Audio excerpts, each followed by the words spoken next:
টোনা, এই টোনা, তুমি কি জমিতে যাচ্ছ নাকি? হ্যাঁ, বলি কি এভাবে কি সংসার চলে নাকি বলো তো? জমিদার মশাই তো আমাদের ফসল ঠিক মতো দিতেই চায় না, তাহলে এত কষ্ট করে ফসল ফলিয়ে কি লাভ হয় বলো তো? আমিও তো কিছুই বুঝতে পারছি না টুনি। এত কষ্ট করে ফসল ফলাই, আর কালো জমিদার মশাই আমাদের ভাগের অল্প ফসল দিয়ে সব ফসল নিয়ে যায়। না, এভাবে আর চলতে দেওয়া যাবে না। আমাকে কিছু একটা করতেই হবে, নয়তো আমাদের যে না খেয়েই মরতে হবে টুনি।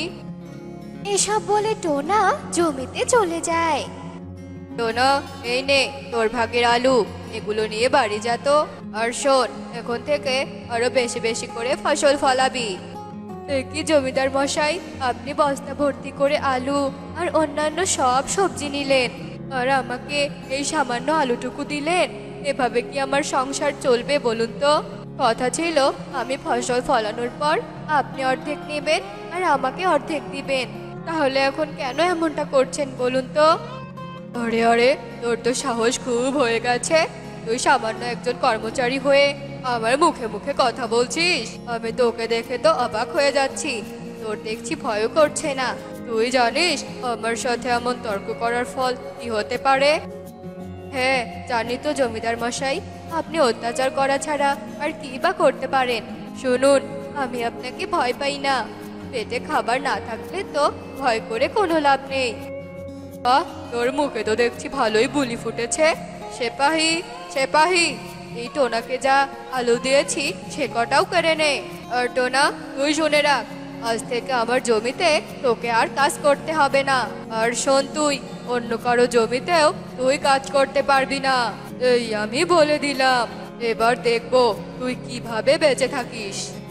এসব কথা বলে কালু কাক সেখান থেকে চলে যায়, আর টোনা মন খারাপ করে বাড়ি ফিরে যায়। কি হয়েছে টোনা, তুমি এভাবে মন খারাপ করে বাড়িতে ফিরলে কেন? কি হয়েছে তোমার, বলো আমাকে। এসব ভেবে টোনা টুনিকে সব কথা খুলে বলে। সব শুনে টুনিরও ভীষণ খারাপ লাগে। সবই তো শুনলে টুনি, এবার বলো, আমরা তো নিরুপায়। এবার বুঝি না খেয়ে মরতে হবে আমাদের। আমাদের তো আর কোনো জমিও নেই টুনি, তাহলে এবার আমরা কি করব বলো তো? চিন্তা করো না টোনা, শোনো, আমার কাছে কিছু টাকা আছে। তুমি বরং সেই টাকাগুলো দিয়ে কিছু ফসলের বীজ কিনে আনো। আমরা আমাদের আঙ্গিনাতে ফসল চাষ করব। এরপর টুনি সেই টাকাগুলো এনে টোনাকে দেয়। এই ঈশ্বর, শেষ পর্যন্ত কিনা আমাদের শেষ সম্বল এই টাকা কটা। ঠিক আছে টুনি, তুমি বাড়িতেই থাকো, আমি গিয়ে কিছু বীজ কিনে আনি। এসব বলে টোনা বীজ আনার জন্য রওনা দেয়। আর পথে টোনার সাথে এক বৃদ্ধা পেঁচার দেখা হয়। কোথায় যাচ্ছিস বাছা? আমাকে একটু সাহায্য করবি? আমি যে না খেয়ে আছি রে, দে না আমাকে কিছু খাবার, আমার যে বড্ড খিদে পেয়েছে। কিন্তু বুড়িমা, আমার কাছে যে আর কোনো টাকা নেই। এই টাকা কটাই যে আমার শেষ সম্বল বুড়িমা। আমি বীজ কিনতে যাচ্ছি এগুলো নিয়ে। আমাকে সেই টাকাগুলো না হয় দে, তুই তো বীজ আরেক দিনও কিনতে পারবি, কিন্তু আমি যে আজ খাবার খেতে না পারলে মরেই যাব।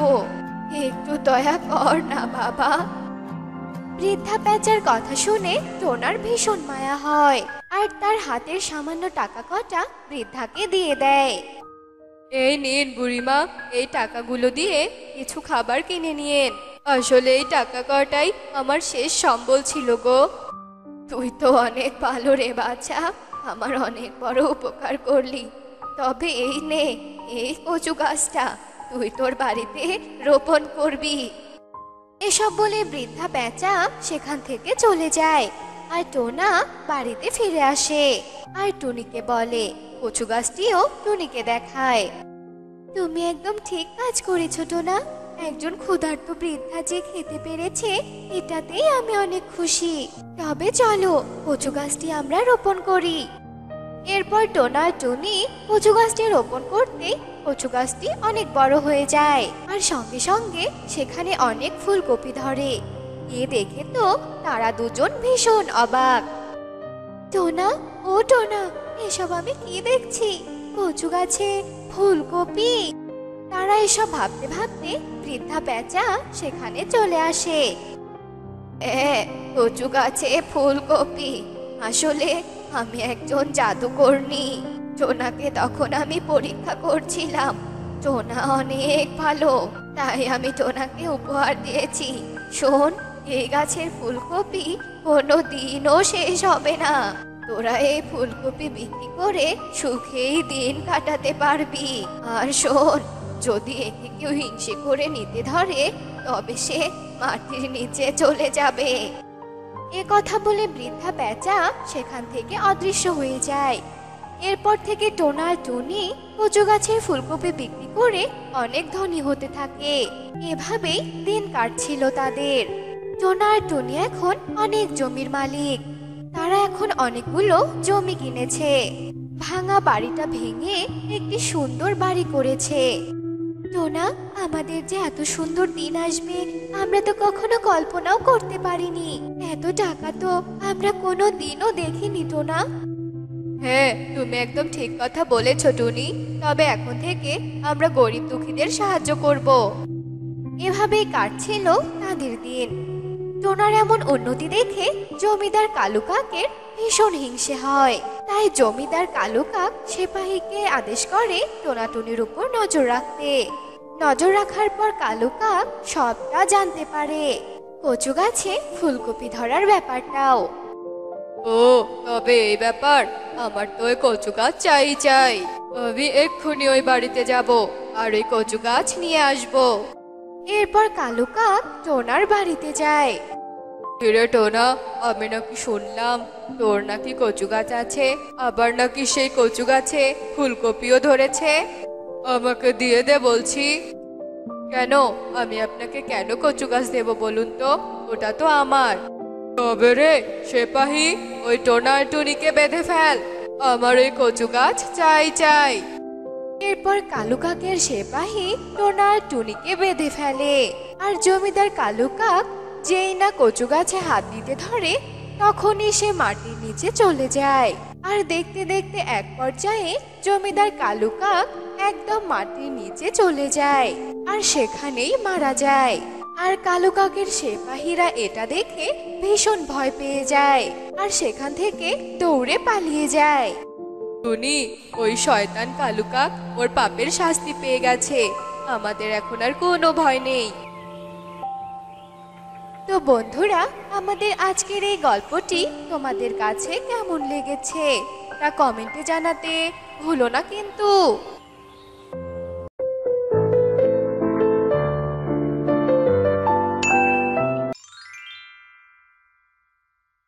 গর্ভবতী টুনি তার স্বামীকে খোঁজার জন্য রাস্তা দিয়ে হেঁটে যাচ্ছিল। এমন সময় আকাশ দিয়ে উড়ে যাওয়া এক সাধু ডানা গুটিয়ে নিচে পড়ে যায়। সাধুটি ছিল ভীষণ অসুস্থ। হায় হায়, কি হলো আপনার? বাবা, ও বাবা, আপনি ঠিক আছেন তো? কথা বলুন বাবা। আমার ডানায় যে খুব লেগেছে। আমার আমার যে বড্ড কষ্ট হচ্ছে। বাবা, আপনি কোনো চিন্তা করবেন না, আমি এক্ষুনি আপনার ডানায় জড়িবুটি লাগিয়ে দিচ্ছি। টুনি পাশে থেকে কিছু লতা পাতা ছিঁড়ে জড়িবুটি বানিয়ে সাধুর ডানায় লাগিয়ে দেয়। আর অল্প কিছুক্ষণের মধ্যেই সাধু একদম সুস্থ হয়ে যায়। আমার উপকার করার জন্য তোকে অনেক ধন্যবাদ রে বাছা। তা বাছা, এই নির্জন জঙ্গলে তুই একা একা কোথায় যাচ্ছিস? তোকে তো দেখে মনে হচ্ছে তুই গর্ভবতী। আমি আমার স্বামীকে খোঁজার জন্য এই জঙ্গলের পথে এসেছি সাধু বাবা, কিন্তু কিন্তু আমি ওকে কোথাও খুঁজে পাচ্ছি না। এদিকে এদিকে যে আমার ডিম দেওয়ার সময়ও প্রায় হয়ে এসেছে সাধু বাবা। তুই এ নিয়ে একদম চিন্তা করিস না বাছা। সময় হলেই তুই তোর স্বামীকে খুঁজে পাবি। আর আমার প্রাণ বাঁচিয়ে আমার উপকার করার জন্য আমি তোকে আশীর্বাদ করছি বাছা। তোর পেটের সন্তান শুভ শক্তির অধিকারী হবে। তারা অশুভ শক্তিকে দমন করতে পারবে আর তোর জীবনেও আনন্দ বয়ে আনবে বাছা। এত ভালো আশীর্বাদ করার জন্য আপনাকে অনেক ধন্যবাদ সাধু বাবা, অনেক ধন্যবাদ। এবার আমি আসি রে মা, আর তুইও তোর স্বামীকে খুঁজে দেখ, কেমন? এই বলে সাধু সেখান থেকে চলে যায় আর টুনিও তার স্বামীকে খুঁজতে খুঁজতে সামনের দিকে যায়। আর সেখানে গিয়ে টুনি তার স্বামীকে মৃত অবস্থায় দেখতে পায়। এ আমার কি সর্বনাশ হলো! আমার স্বামী আমাকে একা রেখে চলে গেল। আচ্ছা, ওর কি হয়েছিল? কেউ কি আছো? আমার স্বামীকে তোমরা বাঁচাও। এবার এবার আমি কি করে বেঁচে থাকবো? হায় সৃষ্টিকর্তা, আমার এ কি সর্বনাশ হয়ে গেল! টুনি তার স্বামীর মৃতদেহ দেখে ভীষণ কান্না করতে থাকে। এরপর মৃতদেহ বাড়িতে নিয়ে গিয়ে তার সৎকার করায়। এরপর দেখতে দেখতে বেশ কয়েকদিন কেটে যায়। টুনিও একসাথে 5টা ডিম দেয়। টুনি সেই ডিমগুলোতে তা দিয়ে 5 কন্যা সন্তানের জন্ম দেয়। মারে, সৃষ্টিকর্তা আমার স্বামীকে আমার কাছ থেকে কেড়ে নিয়েছে, আর তার বিনিময়ে হয়তো তোদের আমার কাছে পাঠিয়ে দিয়েছে। মা, ওমা, তুমি আর কেঁদো না গো, কেঁদো না। আমরা তো এখন চলে এসেছি, তোমার আর কোনো চিন্তা নেই, তুমি কেঁদো না। হ্যাঁ রে মা, তোদের পেয়ে আজ আমিও নিশ্চিন্ত। টুনি তার 5 কন্যাকে অনেক যত্নে বড় করে তুলতে থাকে। টুনির 5 কন্যা সারাদিন বনের ভেতরে খেলাধুলা করত, আর কেউ বিপদে পড়লে তাদের সাহায্য করার জন্য দৌড়ে যেত। আজ থেকে আমরা জঙ্গলে জঙ্গলে ঘুরে বেড়াবো, কেমন? আর যাকে অসহায় অবস্থায় দেখবো তাকে আমরা সাহায্য করব, কেমন? ঠিক আছে দিদি, চল। এরপর 5 কন্যা মিলে জঙ্গলে চলে যায়। আর যেতেই ওরা একটা বৃদ্ধাকে দেখতে পায়, যে কিনা ক্ষুধার জ্বালায় ছটফট করছিল। টুনটুন, তুই বাড়ি থেকে খাবার নিয়ে আয় তো, যা যা। এই বৃদ্ধা দিদাকে খাবার খাওয়াতে হবে। এরপর টুনটুন বাড়িতে চলে যায় খাবার নিতে, আর খাবার নিয়ে সে ফিরে আসে। এরপর 5 কন্যা মিলে বৃদ্ধাকে খাবার খাইয়ে তারা খুশি মনে বাড়িতে ফিরে আসে। এভাবেই কেটে যায় বেশ কিছুদিন, আর তারাও অনেকটা বড় হয়ে ওঠে। কিন্তু 5 কন্যা বড় হলেও ওরা সেটা জানে না যে ওদের মাঝে একটা শক্তি লুকিয়ে আছে। তারপর হঠাৎই জঙ্গলে একটা দানব ঈগল আসে। হা হা হা হা, এই জঙ্গলে তো অনেক পাখি দেখতে পাচ্ছি। এখানে থাকলে আমি রোজ পাখি খেতে পারবো, আর বেশি বেশি পাখি খেয়ে শক্তিশালী হতে পারবো। দানব ঈগল একটা একটা করে পাখি ধরতে থাকে আর গপ গপ করে গিলতে থাকে। এদিকে বাকি সব পাখিরা সেদিক দিয়ে ছোটাছুটি করতে থাকে। এইসব দেখে টুনি তার 5 কন্যাকে বলে, মারে, তোরা কেউই বাড়ির বাহিরে বের হোস না। জঙ্গলে যে দানব ঈগল এসেছে, ওই ঈগল যাকেই পাচ্ছে তাকেই গিলে খাচ্ছে। তোদের সামনে পেলে যে তোদেরও খেয়ে নেবে। মা, তুমি এ নিয়ে কোনো চিন্তা করো না তো। আমরা নিজের প্রাণের ভয়ে কিনা জঙ্গলের পাখিদের সাহায্য করব না? এটা কি করে হয় মা, বলো তো? মা, তুমি আমাদেরকে বাধা দিও না, আমাদেরকে অন্যের পাশে দাঁড়াতে দাও মা। মারে, আমি যে চাই না তোদের বাবার মতো আমি তোদেরও হারাই। মা, আমাদের কিচ্ছুটি হবে না, তুমি দেখো। হঠাৎই টুনির সেই সাধু বাবার কথা মনে পড়ে যায়। ও হ্যাঁ, আমার মনে পড়েছে। সাধু বাবা তো আমাকে বলেছিল আমার 5 কন্যা শুভ শক্তির অধিকারী হবে আর সবার জন্য আনন্দ বয়ে আনবে। হ্যাঁ হ্যাঁ, এটাই তো আমাকে সাধু বাবা বলেছিল। মা, ও মা, তুমি কি বিড়বিড় করছো বলো তো? কি বলছো তুমি? হ্যাঁ, তোরা 5 বোন যে শুভ শক্তির অধিকারী রে মা। তোরা 5 বোন পারবি ওই দানব ঈগলকে ধ্বংস করতে। এবার তোরা যা রে মা, আমি তোদের আর আটকাবো না। বোন, তোরা শুনলি তো, আমরা পারবো ওই দানব ঈগলকে ধ্বংস করতে। চল চল, আর এক মুহূর্ত দেরি করলে চলবে না। মা, আমরা চাচ্ছি, তুমি আমাদের আশীর্বাদ করো। 5 কন্যা তাদের মায়ের কাছ থেকে আশীর্বাদ নিয়ে দানব ঈগলকে ধ্বংস করার জন্য বেরিয়ে পড়ে। বন্ধুরা, ততক্ষণে তোমরা বলো 13 + 13 = কত হয়? অ্যান্সারটি অবশ্যই কমেন্টে জানাবে। আয় দানবী গোলাই, তুই এতদিনে বনে অনেক পাখিকে খেয়েছিস, তবে আর পারবি না, বুঝেছিস? আজ তোর জীবনের শেষ দিন। 5 কন্যার হাতে যে তোকে আজ মরতেই হবে। তোদের মতো সামান্য পাখি কিনা মারবে আমাকে? হা হা হা। তার আগে আমি তোদেরকে ভস্ম করে দেব। তোর ওই আগুন আমাদের কিচ্ছু করতে পারবে না। পারিস তো লড়াই করতে, আয় আয় বলছি। আমাকে লড়াই করতে বলছিস? আচ্ছা ঠিক আছে, আয়। হা হা হা। আমার সাথে কেউ পারবে না, আমি এই জঙ্গলের একমাত্র শক্তিধর। দানব ঈগল গর্জন করতে থাকে আর খুশিতে হাসতে থাকে। ওইদিকে 5 কন্যা পালিয়ে বাড়ি ফিরে তার মাকে সব কথা খুলে বলে। ও এই কথা তাহলে, তবে তো আমার আর কিছুই করার নেই। আমাদের ওই সাধু বাবাকে খুঁজে বের করতে হবে। চল মা, চল তোরা। টুনি তার 5 মেয়েকে নিয়ে বেরিয়ে পড়ে সাধু বাবাকে খোঁজার জন্য। খুঁজতে খুঁজতে ওরা সাধু বাবাকে পেয়েও যায় আর টুনি সব ঘটনাই সাধু বাবাকে খুলে বলে। ওই দানব ঈগল যে অনেক শক্তিশালী, তাই তো ওই দানব ঈগলের শক্তির কাছে 5 কন্যা বারবার হেরে যাচ্ছে। আর তাছাড়া আমি 5 কন্যাকে সমস্ত শক্তি দিয়ে দেইনি, আমার কাছে কিছু শক্তি গচ্ছিত রেখেছি। এই 3 ভুট্টার মধ্যে 5 কন্যার সমস্ত শক্তি লুকায়িত অবস্থায় আছে।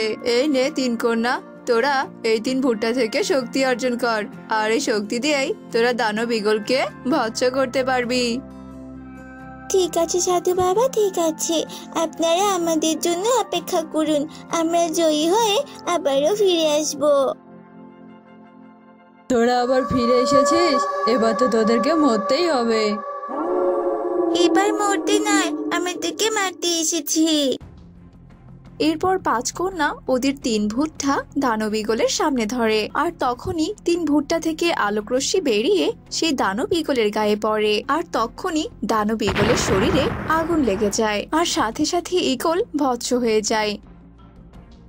এরপর 5 কন্যা তাদের 3 ভুট্টা নিয়ে খুশি মনে বাড়িতে চলে আসে।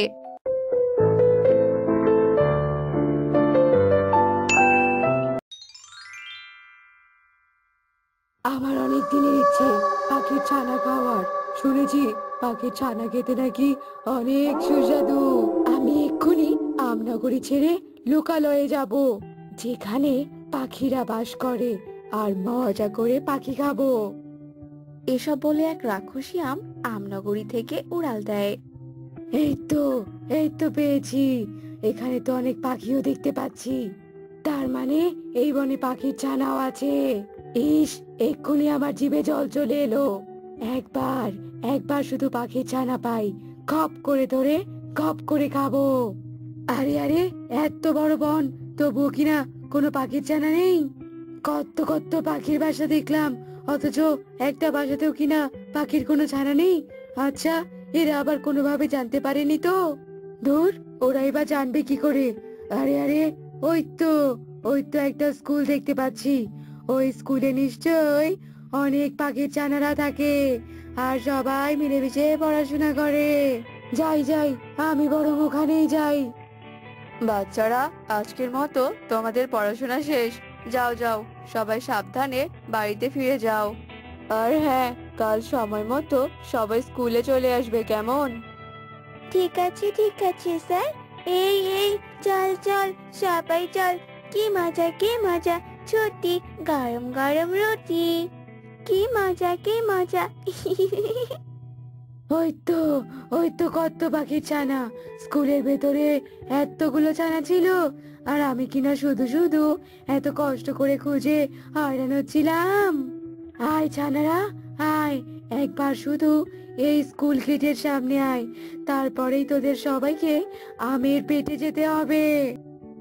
এই থাম, তোরা থাম। ওই দেখ, স্কুলের গেটের সামনে একটা আম। বাবারে বাবা, এত বড় আম! আর আমটা দেখতে কত ভয়ঙ্কর। দেখ তোরা দেখ। একে তাই তো, তুই তো ঠিকই বলেছিস টুনটুন। দেখ দেখ, আমের আবার হাত পা থাকে নাকি? আমার তো মনে হচ্ছে এটা এটা কোনো রাক্ষসী আম। এই আমটা বোধহয় আমাদের সবাইকে গিলে খেতে এসেছে। এই এই, সবাই পালা পালা এখান থেকে, পালা বলছি। এই এই দাঁড়া দাঁড়া বলছি, দাঁড়া। পালিয়ে যাচ্ছিস কোথায়? তোরা তো একটা চানাও বাঁচবি না। আজ তোদের সব কটাকে আমি গিলে গিলে খাবো। এই এই দাঁড়া দাঁড়া বলছি। স্যার, ও স্যার, আমাদের বাঁচান স্যার। রাক্ষসী আম যে আমাদের তাড়া করেছে। ও স্যার, স্যার। রাক্ষসী আম তার লম্বা লম্বা হাত দিয়ে একটা একটা করে ছানা ধরে আর কপ করে গিলে খায়। এভাবে একে একে সব কটা পাখির ছানাকেই রাক্ষসী আম খেয়ে ফেলে। আহ, পাখির ছানা খেতে যে এত মজা তা তো আমি জানতামই না। আহ, পাখির ছানা খেয়ে আমার প্রাণটা একেবারে জুড়িয়ে গেল। এই অবস্থায় তো আমি উঠতেও পারবো না, আর এখন তো আমি হাঁটতেও পারছি না। না, এবার আমাকে একটু বিশ্রাম নিতে হবে। এদিকে বিকেল গড়িয়ে রাত হয়ে যায়। ছানারা বাড়িতে ফিরে না আসায় ছানাদের মায়েরা ভীষণ চিন্তায় পড়ে যায়। কি হলো, রাত তো নেমে এলো, কিন্তু আমার ছানা এখনো বাড়িতে ফিরে এলো না কেন? না না, টুনটুন তো এমন রাত করে কখনো বাড়িতে ফিরে আসে না। না না, ভোর হয়ে গেল, মেয়েটা যে এখনো বাড়িতে ফিরলো না। এভাবে আর বসে থাকা যাবে না, ব্যাপারটা যে এবার আমাকে দেখতেই হচ্ছে। আরে আরে, ও কাকুলি দিদি, সুখী দিদি, শালিক দাদা, বান্টি দাদা, তোমরা সবাই কোথায় যাচ্ছ গো? আচ্ছা দাদা, তোমরা কি আমার ছানাকে দেখেছো গো? ছানাটা সেই যে গতকাল বেরিয়েছে, আজ অব্দি ফিরলো না গো। সে কি বলছো তুমি জুনি দিদি? তোমার ছানা বাড়িতে ফিরেনি? আমাদের কারো ছানাই তো বাড়িতে আসেনি। সেই যে গতকাল স্কুলে গিয়েছে, আর তো ফেরেইনি। কি বলছো কি? তোমাদের কারো ছানাই বাড়িতে ফিরেনি? তাহলে এক রাতের মধ্যে এতগুলো ছানা কোথায় গায়েব হয়ে গেল? দিদি, আমরা সব জায়গায় খুঁজেছি, কিন্তু কোথাও কোনো পাখির ছানার সন্ধান পাইনি। দিদি, চলো না একবার স্কুলে গিয়ে দেখি ওখানে কেউ আছে কিনা। একে কি আপনারা সব গার্জিয়ানরা হঠাৎ স্কুলে? আমি তো কোনো মিটিং এর আয়োজন করিনি, তাহলে যে হঠাৎ করে আপনারা? তা শুধুমাত্র আপনাদেরই দেখছি। আপনাদের ছানা কোথায়? ওরা তো আজ স্কুলে পড়তে এলো না। পড়তে আসবে কি করে? আপনি তো আমাদের ছানাদের আটকে রেখেছেন। বলুন, সত্যি করে বলুন, আমাদের ছানাদের আপনি কোথায় আটকে রেখেছেন? আপনারা এসব কি বলছেন বলুন তো? আমি তো এসবের কিছুই বুঝতে পারছি না। বুঝবেন কি করে? আমাদের ছানাদের তো পড়ানোর নাম করে আটকে রেখেছেন। দয়া করে আমাদের ছানাদের আপনি ছেড়ে দিন। কাল থেকে যে আমাদের ছানারা ঘরে ফেরেনি। কি বলছেন কি এসব? আপনাদের ছানারা ঘরে ফেরেনি? কিন্তু আমি তো গতকাল সময় মতোই সবাইকে ছুটি দিয়েছি। দেখুন দাদা, আমরা ওসব কিছুই বুঝি না। আমরা তো আপনার কাছে আমাদের ছানাকে পাঠিয়েছিলাম। এখন যে করে হোক আপনি আমাদের ছানাদের এনে দিন, আর নইলে কিন্তু আমরা পুলিশ ডাকতে বাধ্য হব। না না, আপনারা দয়া করে শান্ত হন। আমি দেখছি দেখছি কি করা যায়। আমার জানাশোনা একজন বুড়িমা আছে, উনি গণনা করে হারিয়ে যাওয়া জিনিসের খোঁজ দিতে পারেন। চলুন চলুন আমার সাথে, সবাই মিলে আমরা সেখানেই যাই, চলুন। বুড়িমা, আপনি তো সবই শুনলেন, এবার দয়া করে কিছু একটা করুন না বুড়িমা। ছানাদের খুঁজে না পেলে যে আমার বড্ড বিপদ হবে, আপনি দয়া করুন বুড়িমা। শান্ত হ বাছা, তুই শান্ত হ। আমি আমার ধ্যান শক্তি দ্বারা দেখছি ব্যাপারটা। সর্বনাশ, তোদের বনে যে একটা রাক্ষসী আমের আগমন ঘটেছে।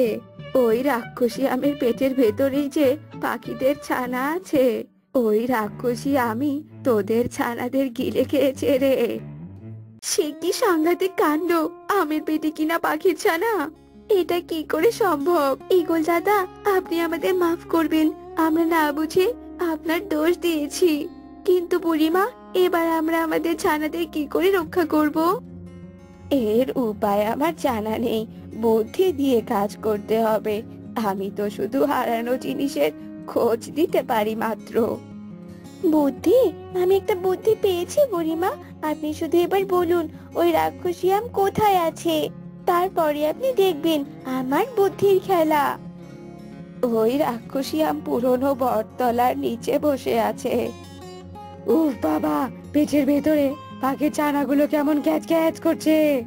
গিলে খাওয়ার কারণে এরা তো দেখছি হজমই হচ্ছে না। আসলে এদের চিবিয়ে চিবিয়ে খাওয়া উচিত ছিল। ও বাবা গো, ও মা গো, পেটটা আমার খুব জোরে ব্যথা করছে। কেন যে এদেরকে খেতে গেলাম? নড়তেও পারছি না, চড়তেও পারছি না, হাঁটতেও পারছি না, বসতেও পারছি না।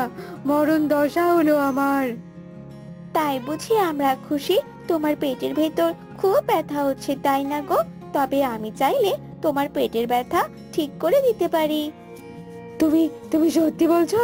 তাহলে দাও দাও, আমার আমার পেটের ব্যথা ঠিক করে দাও, সুস্থ করে দাও আমাকে। আহ আহ আমার পেটটা যে খুব ব্যথা করছে। কেন যে একটা ফল হয়ে আমি পাখির ছানাকে খেতে গেলাম, কে জানে। আমরা খুশি, তুমি চোখ বন্ধ করো, আমি তোমার পেটের ব্যথা সারিয়ে দিচ্ছি। টুনির কথা মতো রাক্ষসী আম চোখ বন্ধ করে। এই সুযোগে টুনি আমের শরীরে ইনজেকশন দিয়ে অজ্ঞান হওয়ার ঔষধ মিশিয়ে দেয়, আর একে একে আমের পেট থেকে সব ছানাদের বের করে নিয়ে আসে। উফ মা, তুমি আমাদের বড্ড বাঁচালে গো। আর একটু হলে তো আমরা দম বন্ধ হয়ে মারা যেতাম। তোরা সবাই এক সাইড হওয়া ছাড়া, আরো একটা কাজ যে আমার বাকি আছে। সর সর। তারপর টুনি আমের পেটের ভেতরে একটা বোম রেখে সেলাই করে দেয়, আর ছানাদের নিয়ে সেখান থেকে চলে যায়। তো বন্ধুরা, ততক্ষণে তোমরা বলো 9 + 9 = কত হয়? অ্যান্সারটি অবশ্যই কমেন্টে জানাবে।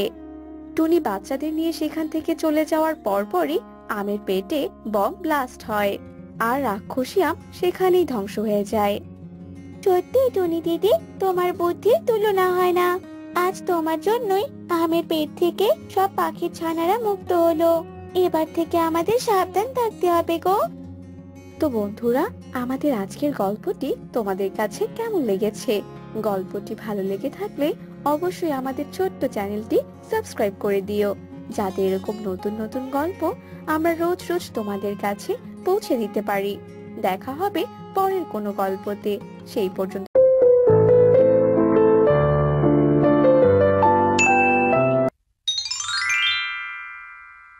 এই ভাঙা ঘরে থাকতে আমার আর ভালো লাগছে না। ওদিকে বর্ষাকালও ধেয়ে আসছে। না, আর বসে থাকলে চলবে না। কষ্ট করে হলেও আমাকে একটা নতুন বাড়ি বানাতেই হবে। কিন্তু কোন গাছে বাড়ি বানাবো? কোন গাছে? কোন গাছে? আরে, আমার তো আপেল গাছ আছে। আমি আপেল গাছেই বাড়ি বানাবো। যাই যাই, তাড়াতাড়ি বন থেকে কাঠ, খড় এসব নিয়ে আসি। টুনি কাঠখড় খুঁজতে থাকে। কিছুক্ষণ পর টুনি কাঠখড় নিয়ে এসে তার আপেল গাছে নতুন করে বাড়ি বানাতে থাকে। উফ বাবা, আজ বনে তো প্রচুর রোদ উঠেছে, ভীষণ পিপাসাও পেয়েছে। যাই, কুয়ো থেকে কলসে করে একটু পানি নিয়ে আসি। টুনি কলস নিয়ে কুয়োর দিকে উঠতে থাকে। আরে টুনি বোন, কুয়ো থেকে পানি আনতে যাচ্ছিস বুঝি? হ্যাঁ দিদি। কেন গো, কিছু বলবে নাকি? হ্যাঁ রে, আমার ঘরে কোনো পানি নেই, আর আমিও অনেক ব্যস্ত। এখন কুয়োতে যেতে পারবো না। তুই আমার কলসটা নিয়ে গিয়ে এক কলস পানি এনে দে তো বোন। আচ্ছা ঠিক আছে দিদি, কলসটা দাও।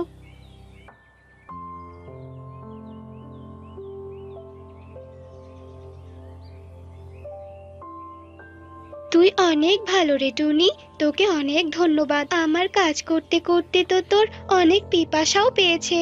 টুনি আর কিছু না বলে কলস নিয়ে তার বাড়িতে চলে আসে, আর পানি খাওয়া শেষে সে আবারও কাজে লেগে পড়ে। এক পর্যায়ে অনেক কষ্ট করার পরে টুনির আপেল গাছে একটি বাড়ি তৈরি হয়। আরে বাহ টুনি, তোর কাজের হাত তো বেশ ভালো। বাড়িটা তো বেশ সুন্দর লাগছে। না না, বাড়ির রূপ দেখলে তো আর হবে না, কিছু তো খেতে হবে। যাই যাই, বন থেকে কিছু খাবার নিয়ে আসি। টুনি বনের দিকে উঠতে থাকে, আর এভাবেই বেশ কিছুদিন কেটে যায়। একদিন টিয়ে উঠতে উঠতে টুনির কাছে আসে। কি ব্যাপার টিয়ে দিদি, তোমাকে এত অস্থির দেখাচ্ছে কেন? আর তুমি হাঁপাচ্ছই বা কেন বলো তো? কিছু কি হয়েছে তোতা দাদার? বলো না গো দিদি। আমার কিছুই হয়নি রে টুনি। আসলে পাশের বন থেকে খবর এসেছে তোর রাজু মামা নাকি ভীষণ অসুস্থ, তোকে দেখতে যাচ্ছে। কি বললি দিদি? রাজু মামা অসুস্থ? আমি এক্ষুনি যাচ্ছি পাশের বনে। এরপর দিয়ে ওখান থেকে চলে যায়। আর টুনিও তার ঘরে তালা লাগিয়ে কণিকা ও যজ্ঞুর কাছে আসে। কি ব্যাপার টুনি, তুই কাঁদছিস কেন? কি হয়েছে তোর? দাদা, পাশের বনে আমার মামা থাকে, ওই মামা নাকি ভীষণ অসুস্থ। আমি মামাকে দেখতে যাচ্ছি। আমি ফিরে আসা না পর্যন্ত তোমরা আমার বাসাটা একটু দেখে রেখো গো।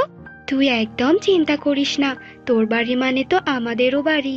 আমরা খুব ভালো করেই দেখাশোনা করব। তুই নিশ্চিন্তে কয়েকদিন থেকে আয় বোন।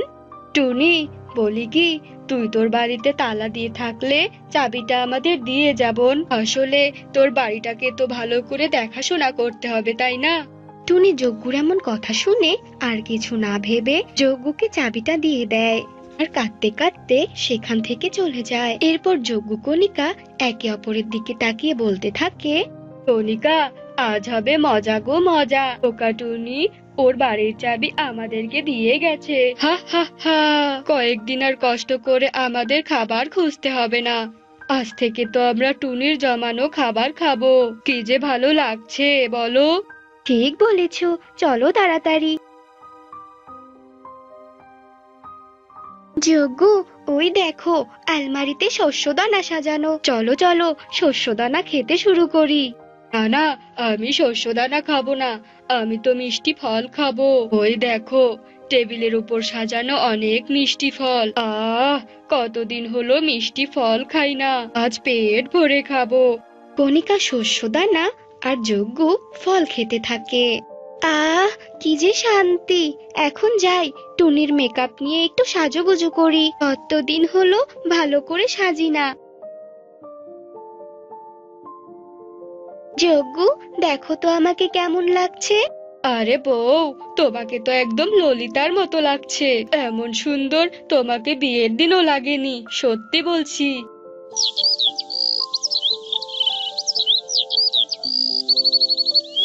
যজ্ঞ, রাত তো নেমে এসেছে, চলো এবার আমাদের বাড়িতে ফিরে যাই। না না কণিকা, বাড়ির বিছানা অনেক শক্ত। আর দেখো টুনির বিছানা কত নরম তুলতুলে। টুনি না আসা পর্যন্ত আমরা এখানেই থাকবো, বুঝেছো? চলো চলো এবার ঘুমিয়ে পড়ি। যজ্ঞ কণিকা ঘুমিয়ে পড়ে আর এভাবেই দুদিন কেটে যায়। যজ্ঞ, টুনির বাড়িটার প্রতি আমার মায়া জন্মেছে। টুনি যদি ফিরে আসে তাহলে আমরা ওকে এ বাড়ি থেকে তাড়িয়ে দেব আর এই বাড়িটা দখল করব, বুঝেছো? হ্যাঁ হ্যাঁ, আমিও তোমাকে এ কথাটাই বলতে চেয়েছিলাম। আমাদের আর পুরনো বাড়িতে ফিরে যেতে ইচ্ছে করছে না। টুনির এই বাড়িটা একদম স্বর্গের মতো লাগছে। আর দেরি না করে আমাকে কিছু শস্যদানা খেতে দাও তো এবার। এভাবে আরো কিছুদিন কেটে যায়।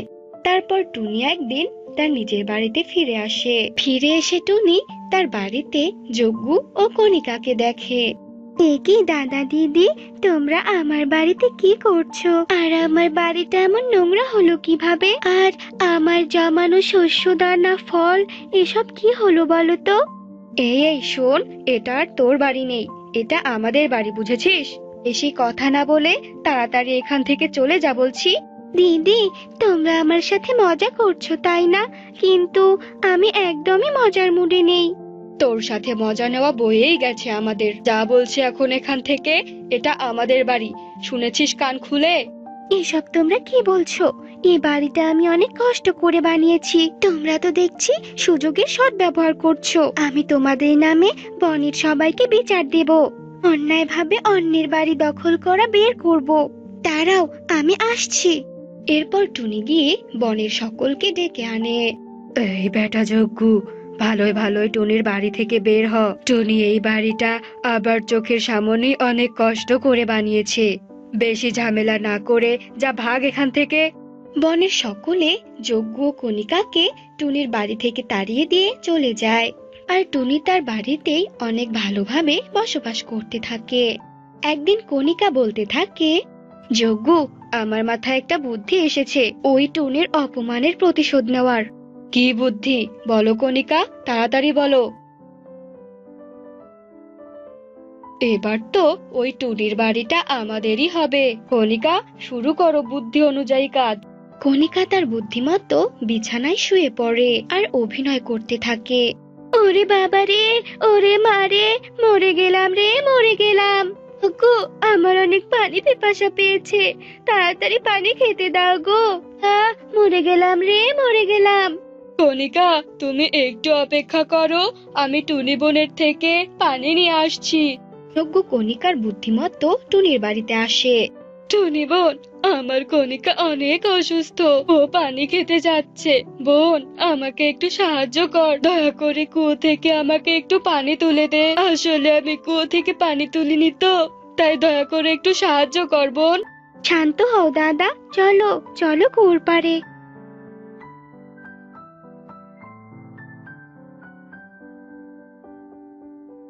ওরে বাবা রে, ডুবে গেলাম রে, ডুবে গেলাম। টুনি বোন, বাঁচা, বাঁচা আমাকে তুই। শয়তান যজ্ঞ, এবার আমি সব বুঝতে পেরেছি। তুই আমাকে ধাক্কা দিতে গিয়ে নিজেই কুয়োতে পড়ে গিয়েছিস। আমি তো তোদের সব পরিকল্পনা শুনে নিয়েছিলাম। আমি তোকে কিছুতেই সাহায্য করব না, শয়তান কালু কাক। বোন আমার, আমি ভুল করেছি, আমাকে ক্ষমা করে দে। আজকের পর থেকে তোর সাথে আর খারাপ আচরণ করব না। তুলে নে বোন, তুলে নে আমায়, আমি যে ডুবে যাচ্ছি, তোর পায়ে পড়ি বোন। যজ্ঞুর এমন কাকুতি মিনতি দেখে টুনির ভীষণ মায়া হয়। এরপর টুনি রশি দিয়ে যজ্ঞুকে উপরে তুলে নেয়। এবার বুঝতে পেরেছো, অন্যের ক্ষতি করতে গেলে নিজেরই ক্ষতি হয়। এবারের মতো ক্ষমা করে দিলাম, কিন্তু আর একবার ভুল করলে আর কখনো ক্ষমা করব না।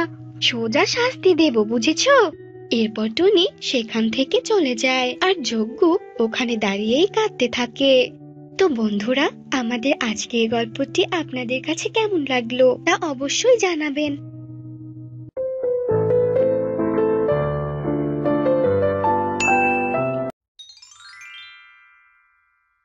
দূরের এক বনে টুনি তার মেয়েকে নিয়ে বসবাস করত।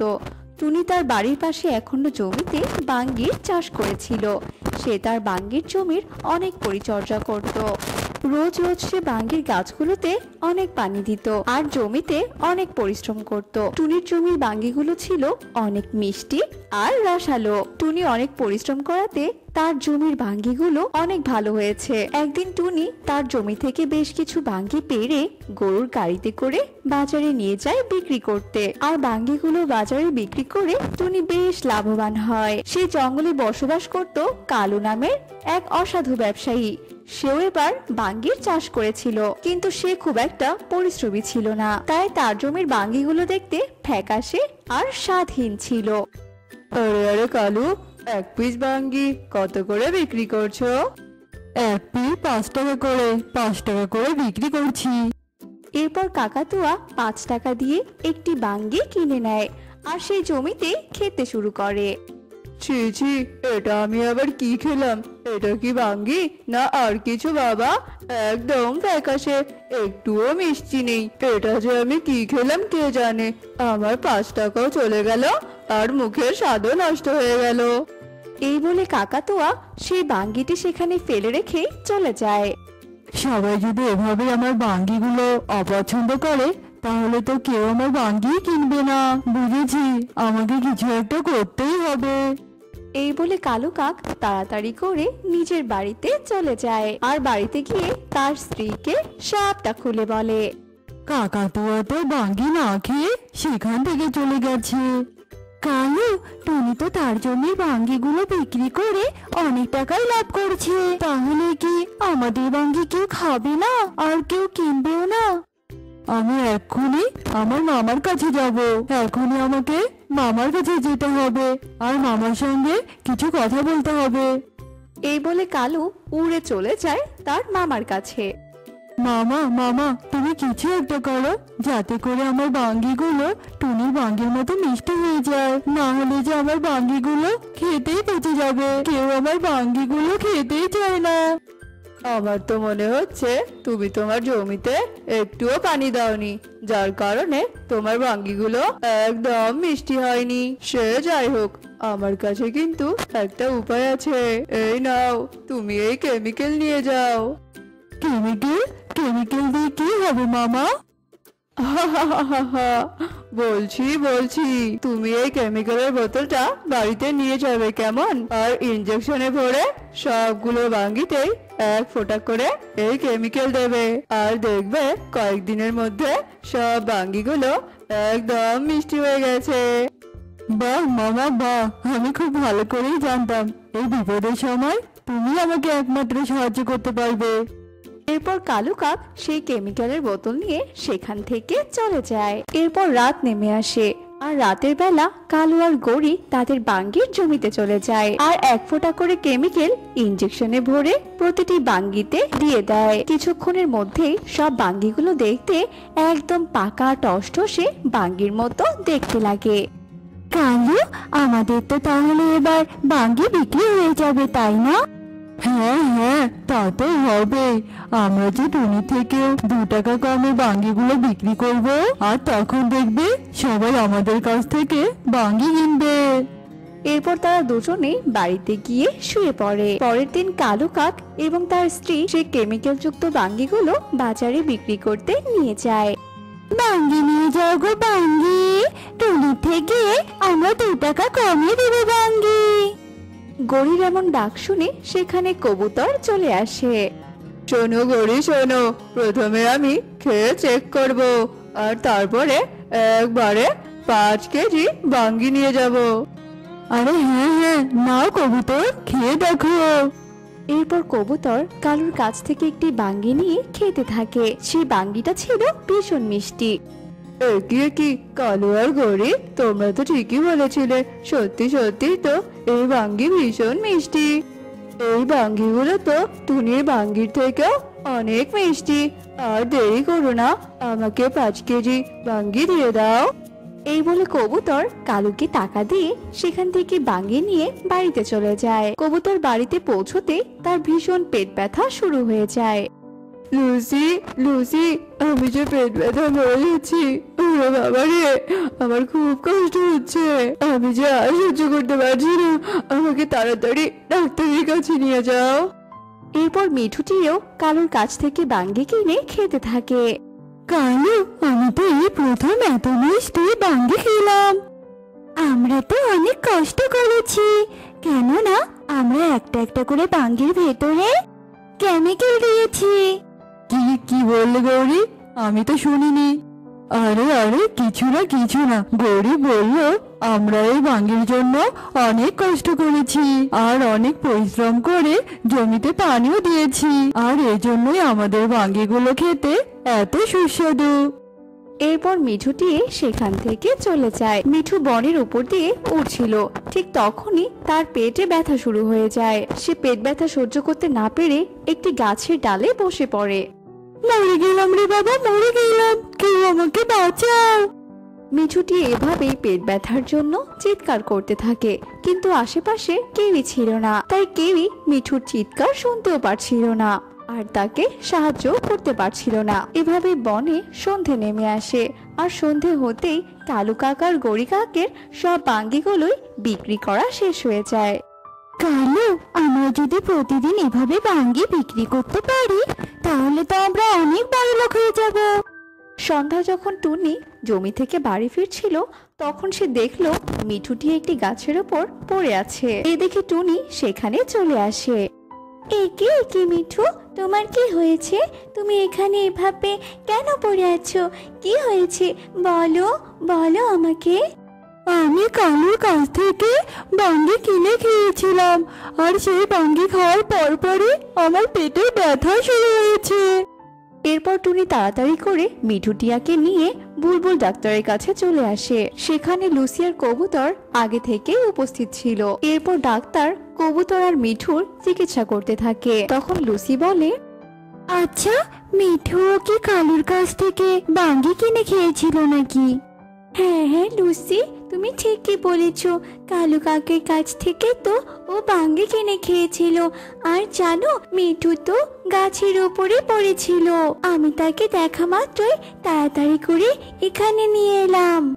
তোমরা কোনো চিন্তা করো না, আমি ওদের ঔষধ দিয়ে দিয়েছি। এর আগেও অনেকে আমার কাছে এসেছিল, পেট ব্যথার ওষুধ নিতে। যারা যারা ওই কালুর কাছ থেকে বাঙ্গি কিনে খেয়েছে তাদের সবারই এমন পেটে ব্যথা শুরু হয়েছে।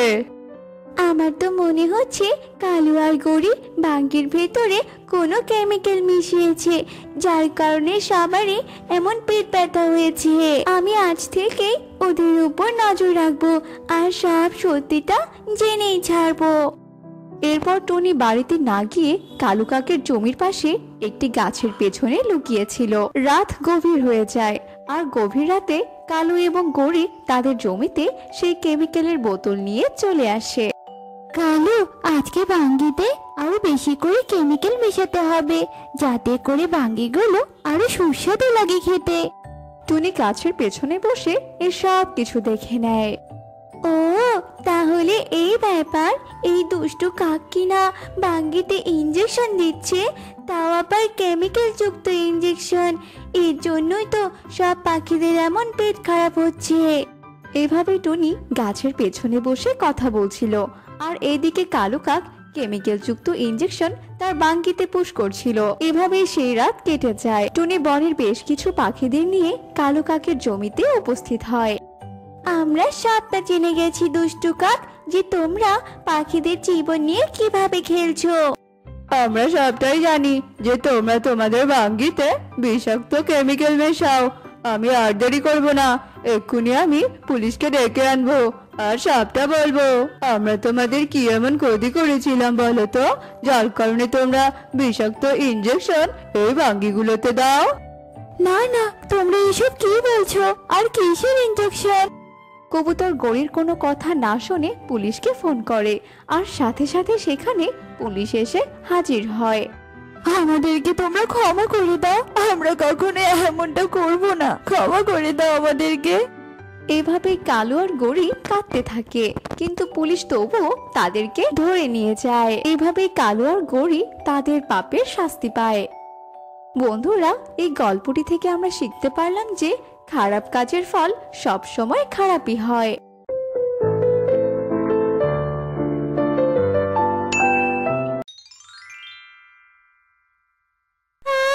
নরম তুলতুলে পাখির মাংস খেতে যে কি মজা!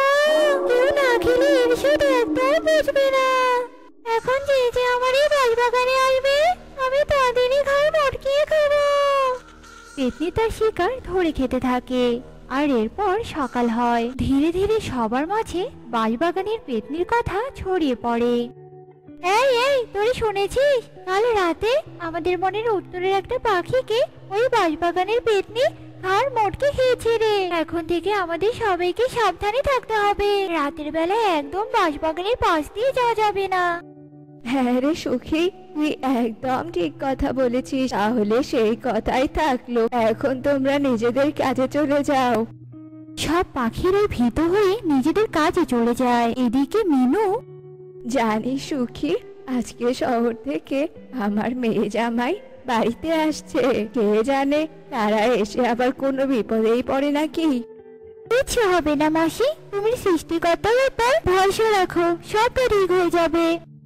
আচ্ছা রে সুখী, তাহলে তুই থাক, আমি বরং বাড়িতে গিয়ে রান্না বান্না শুরু করে দিই। ছেলে মেয়ে দুটো এসে আবার খাবে। আচ্ছা যাও মাসি। মিনু নিজের বাড়িতে ফিরে সুস্বাদু খাবার রান্না করতে থাকে। দেখতে দেখতে সন্ধ্যা হয়ে আসে। ওইদিকে টোনা টুনি রাস্তা দিয়ে হেঁটে আসছিল। টোনা, সন্ধে তো হয়ে এলো। আমি শুনেছি ওই বাঁশবাগানে নাকি পেতনি থাকে। এখন যদি আবার ওই পেতনি আমাদের কোনো ক্ষতি করে দেয়? টুনি, তুমি বোকা নাকি? ওসব পেতনি বলতে কিছু হয় নাকি বলো তো? যা হয় সব পাখিদের মনের ভুল। না গো টোনা, সত্যি বাঁশবাগানে পেতনি আছে। এ মা, দেখো দেখো, আমরা কথা বলতে বলতে তো বাঁশবাগানেই চলে এলাম। চারদিকে কেমন ছমছমে ভাব, মনে হচ্ছে পেতনি এসে এক্ষুনি আমাদের ঘাড়টা মটকে দেবে। হা হা হা হা। টুনি, ওই দেখো তোমার পাশে পেতনি।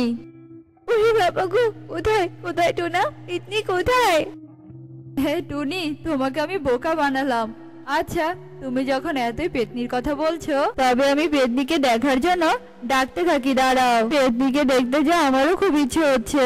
বাঁশবাগানের পেতনি, কোথায় তুমি? একটু সামনে এসো, তোমার মুখ দর্শন করার যে আমার খুব ইচ্ছে। কি হলো পেতনি, সামনে এসো। এসব তুমি কি করছো কি না? সত্যি সত্যি তুমি পেতনিকে ডাকছো? এবার যদি সত্যি সত্যি পেতনি এখানে চলে আসে, তখন তুমি কি করবে বলো তো? টুনির কথা শুনে টোনা ফ্যাল করে হাসতে থাকে। এদিকে টোনার ডাক শুনে বাঁশবাগানের পেতনি একা একাই বলতে থাকে, আমাকে অসহায় কে ডাকছে? আমার বাড়িতে এবার দিয়ে কেউ যায় না রাতের বেলা। তাহলে আজকে এটা কোন সাহসী পুরুষ? একবার তার মুখটা দেখা দরকার। পেতনি অদৃশ্য হয়ে টোনা টুনির সামনে যায়, কিন্তু তারা দুজনের একজনও পেতনিকে দেখতে পায় না। দেখেছে টুনি, এখানে পেতনি নেই। শাশুড়ি মা ওইদিকে আমাদের জন্য সুস্বাদু রান্না করে হয়তো অপেক্ষা করছে। ওরে বাবা, সুস্বাদু রান্না আবার পাখিদের হাতে! কতদিন থেকে তো সুস্বাদু খাবার খাই না। আমি এসেছিলাম এই ছেলেটাকে দেখতে। এবার বরং এর ভেতরে ঢুকে যাই, তাহলে আমি সুস্বাদু খাবার আর নরম নরম পাখি মাংস খেতে পারবো। পেতনি তার ভাবনা মতোই টোনার শরীরে ঢুকে পড়ে, আর টোনার ভেতরে থাকা পেতনি টোনাকে পরিচালনা করতে থাকে। এই, তুমি এত ধীরে ধীরে হাঁটছো কেন? একটু তাড়াতাড়ি হাঁটা যায় না? সুস্বাদু খাবারের জন্য আমার জিভে যে একদম লক লক করছে। তুমি কি সেটা বুঝতে পারছো না নাকি শুনি? টোনা, হঠাৎ করে তোমার আবার কি হলোটা কি বলো তো? টোনা টুনির কোনো কথা না শুনে টুনির হাত ধরে দ্রুত হাঁটতে থাকে, আর কিছুক্ষণের মধ্যে তারা বাড়িতেও চলে যায়। কিরে মা টুনি, তুই ঠিকভাবে আসতে পেরেছিস তো? আর বাবা টোনা, কেমন আছো তুমি? হ্যাঁ হ্যাঁ, আমি ভালো আছি। এখন আমাকে তাড়াতাড়ি খেতে দিন তো। হ্যাঁ হ্যাঁ বাবা, অবশ্যই খেতে দেব। তুমি হাত মুখ ধুয়ে এসো, আমি এক্ষুনি টেবিলে খাবার দিচ্ছি। কোনো হাত মুখ ধোয়ার প্রয়োজন নেই মা, আমাকে খাবার দিন বলছি। টোনার এমন আচরণে টুনি আর মিনু ভীষণ অবাক হয়ে যায়, কিন্তু সময়ের জন্য মিনু সেসব ঝেড়ে টোনাকে খেতে দেয়, আর টোনা একটা হাঁড়ির খাবার খেয়ে সব সাবার করে দেয়। কতদিন পর যে এমন সুস্বাদু খাবার খেলাম, তা বলি কি মা, আর খাবার নেই? মানে বাবা, রান্না করা খাবারগুলো সব শেষ। তুমি বসো, আমি তোমার জন্য খাবার রান্না করে নিয়ে আসছি। আচ্ছা ঠিক আছে মা, আমি বিশ্রাম নিতে চলে গেলাম, আর খাবার হয়ে গেলে আমাকে ডাকবেন। টোনা টেবিল থেকে উঠে ঘরে চলে যায়। এদিকে মিনু আর টুনি, মা, তোমার জামাইয়ের কি হলো বলো তো? ও তো কোনোদিনও এভাবে খাবার খায় না, আর তাছাড়া তোমার সাথেও তো ও কোনোদিনও এমন খারাপ আচরণ করে না। তাহলে ও আজকে কেন এমনটা করলো? মা রে, সবাই তো আর সব সময় এক থাকে না রে, মাঝে মাঝে মনে পরিবর্তন ঘটে। অনেক রাত হয়ে গেছে, তুই বরং জামাইয়ের কাছে যা আর গিয়ে দেখ জামাই কি চায়। আমি বরং জামাইয়ের জন্য সকালের খাবার রান্না করি। টুনি তার মায়ের কথা মতো পেতনি রূপী টোনার কাছে যায়। টোনা, তোমার কি কিছু লাগবে? হ্যাঁ টুনি, আমার পেট ভরেনি, আমার জন্য কাঁচা মাছ নিয়ে আসো তো তাড়াতাড়ি। এসব কি উল্টো পাল্টা কথা বলছো তুমি? চুপ, তাড়াতাড়ি নিয়ে এসে যাও। টুনি টোনার কথায় বাধ্য হয়ে রান্নাঘরে যায়, আর ফ্রিজ থেকে মাছ বের করে এনে টোনাকে দেয়, আর টোনা কাঁচা মাছই গপ গপ করে খেতে থাকে। টোনা, এই টোনা, তোমাকে কি ভূতে ধরেছে নাকি বলো তো, যে এভাবে খাচ্ছ? টোনা কোনো কথারই জবাব দেয় না। এভাবে পুরো রাত কেটে ভোর হয়। এদিকে টোনা সারাদিনের মধ্যে একবারও ঘর থেকে বের হয়নি। দেখতে দেখতে রাত হয়ে আসে।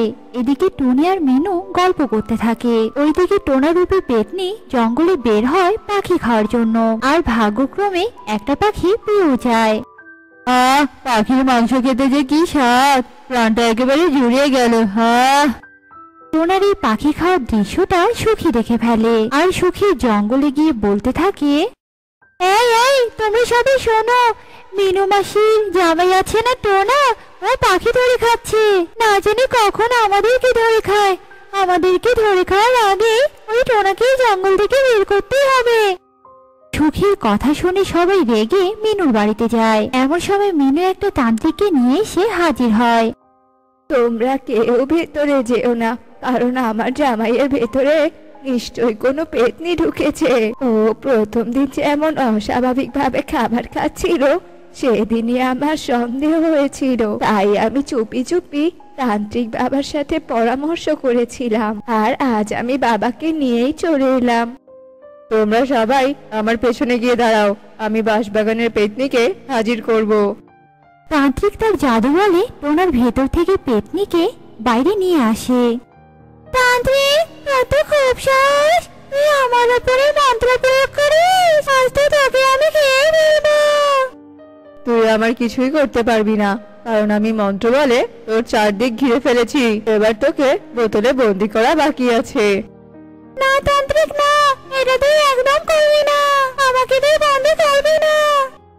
তান্ত্রিক পেতনির কোনো কথা না শুনে পেতনিকে বোতলে বন্দি করে ফেলে। এরপর তান্ত্রিক সেই বোতলটাকে মাটির তলায় পুঁতে রাখে। তান্ত্রিক, তুই একেবারে আমাকে বন্দি করতে পারবি না। আমি আবার আসবো, আর আমি প্রতিশোধ নেব। পেতনির কথায় সবাই অনেক ভীত হয়ে যায়। তারপর থেকে সবাই স্বাভাবিকভাবে জীবনযাপন করতে থাকে।